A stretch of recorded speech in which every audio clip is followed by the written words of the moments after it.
À 85 ans, une personne sur 5 est confrontée à la perte d'autonomie et nécessite un soutien, une aide, un service ou une prise en charge. Plus de 4 millions de Français aident régulièrement un de leurs proches, âgé de plus de 60 ans, dans les tâches de la vie quotidienne, financièrement ou par un soutien concret, moral, psychologique, un soutien de présence aussi, ou un soutien matériel, aller faire les courses, aider dans les gestes de la vie quotidienne. Depuis 3 ans, j'ai fait dans ce ministère de l'adaptation de notre protection sociale aux enjeux du vieillissement une priorité. Depuis la loi sur les retraites, loi garantissant l'avenir et la justice de notre système de retraite, au texte actuellement en discussion de modernisation de notre système de santé, notre modèle social évolue pour prendre en compte la réalité du vieillissement de la population. Évidemment, le projet de loi relatif à l'adaptation de la société au vieillissement que nous défendons actuellement avec Laurence Rossignol est un enjeu majeur. Il entrera en vigueur le 1er janvier 2016 et cette loi doit permettre pour nos concitoyens, de mieux anticiper les conséquences du vieillissement. Elle doit permettre d'accompagner concrètement au quotidien les personnes en situation de perte d'autonomie. Aujourd'hui, nous ouvrons une grande étape pour les personnes âgées et leurs proches avec la création d'un portail national. Quel est l'objectif, quel est l'enjeu de la mise en place de ce portail Internet? Il s'agit de répondre aux inquiétudes qui touchent de nombreux Français. Et de façon plus générale, cela répond à la volonté qui est la mienne de mettre en place un service public d'information en santé. Je suis absolument convaincue que l'accès à l'information est un enjeu majeur. C'est un enjeu de transparence, c'est un enjeu d'égalité. Je l'ai fait dans d'autres domaines, en matière de médicaments avec une base neutre, transparence santé, qui permet de voir ce que sont les liens d'intérêt éventuels entre les laboratoires pharmaceutiques et les professionnels de santé. Je l'ai fait pour les médicaments, pour que l'on sache à quoi servent et quelles sont les recommandations pour chacun des médicaments, médicaments.gouv.fr. Avec le portail que l'on met en place aujourd'hui, il s'agit au fond d'en finir avec la barrière qui sépare ceux qui d'un côté savent, ont accès à une information fiable, objective, et ceux de l'autre côté qui ne savent pas à qui s'adresser pour pouvoir s'orienter. Quelles sont les questions qui nous remontent? Et nous le savons bien, dans nos territoires, nos concitoyens interpellent leurs élus, ils interpellent les conseils, désormais appelés conseils départementaux, et je sais, pour avoir été présidente d'un conseil à l'époque générale, que l'orientation des personnes âgées est l'une des préoccupations majeures de nos concitoyens. Comment avoir de l'aide à domicile? Comment choisir une maison de retraite qui soit financièrement accessible et proche de chez soi? Comment aménager son logement? Comment rester chez soi tout en étant malade d'Alzheimer? Ce sont des questions qui reviennent régulièrement. Et de la part des proches, comment aider? Comment aider tout en étant soi-même soutenu?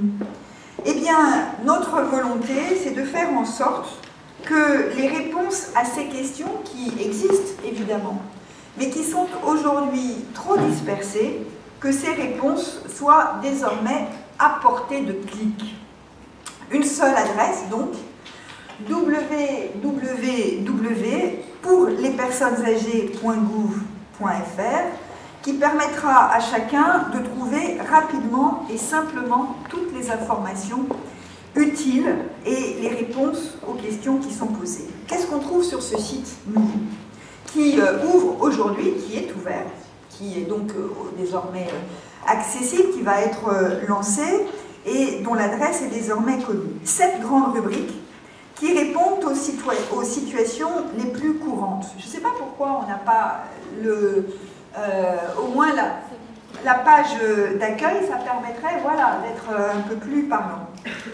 7 grandes rubriques qui répondent aux situations les plus courantes, vous le voyez en haut: vivre à domicile, vivre ailleurs temporairement, choisir un hébergement, bénéficier d'aide, exercer ses droits, aider un proche. Et puis vous avez une dernière rubrique, à qui s'adresser, qui permet de faire le lien avec un interlocuteur bien identifié.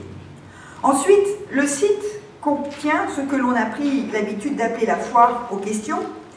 Cet espace est évidemment très utile parce que dans ce domaine comme dans d'autres, on s'aperçoit que des questions reviennent régulièrement. Elles doivent donc pouvoir apparaître de manière lisible. Enfin, des vidéos pédagogiques et des dossiers thématiques permettent de s'informer rapidement et de façon imagée.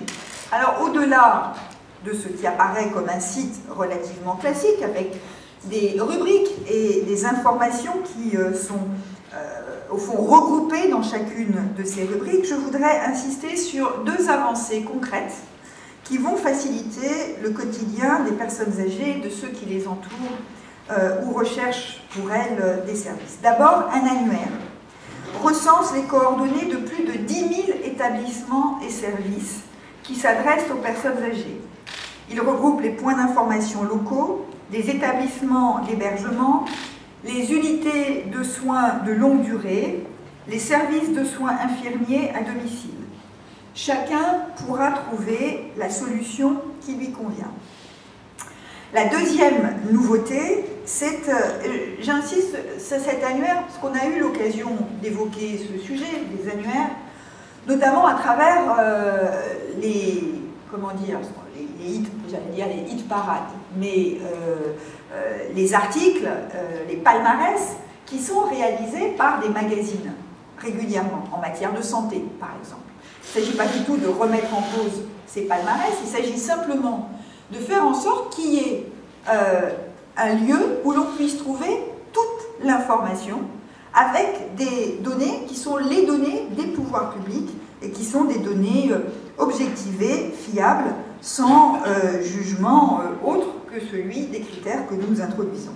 La deuxième nouveauté, c'est un simulateur qui va permettre de calculer le reste à charge pour un mois d'hébergement permanent. Ce simulateur facilite l'accès aux droits. Il offre également une information claire sur l'ensemble des déductions d'impôts qui sont accessibles et les prestations sociales. Une démonstration vous sera faite dans un instant. Donc, toutes les informations utiles sont disponibles sur un même espace. Elles sont organisées de manière telle que chaque interrogation trouve une réponse rapide. Un exemple, j'ai un proche en situation de perte d'autonomie, je cherche une prise en charge temporaire pour les vacances. On va dans la rubrique « Vivre ailleurs temporairement ».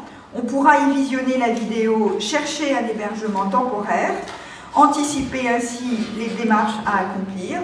On va ensuite sur l'annuaire, on peut identifier un EHPAD à proximité de chez soi et le contacter directement.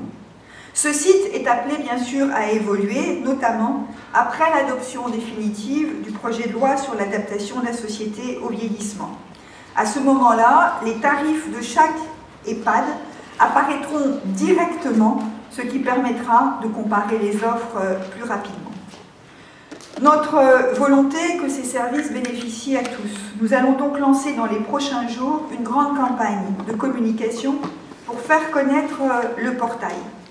Nous mettons par ailleurs en place une plateforme téléphonique parallèle, puisqu'il y a des personnes qui ne sont pas à l'aise encore avec les services Internet, même si, ne nous y trompons pas, le recours à Internet est extrêmement nombreux pour ce qui est des personnes âgées, parce qu'il y a des personnes âgées qui y accèdent directement, il y a les proches, les enfants, les proches des personnes âgées ou les services d'accompagnement à domicile. Mais nous mettons en place une plateforme téléphonique, des téléconseillers seront joignables du lundi au vendredi à partir de 8 heures, enfin peu importe, au numéro 0820 10 39 39, 0820 10 39 39.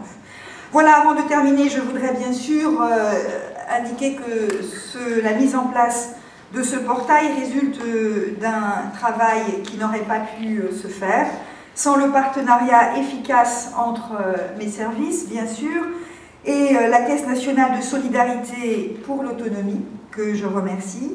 Je n'oublie pas non plus la coopération des départements, puisqu'on peut accéder à chaque site départemental à partir de ce site global, des associations de personnes âgées, d'usagers, d'aidants, les fédérations d'établissements et de services, ainsi que les caisses de sécurité sociale.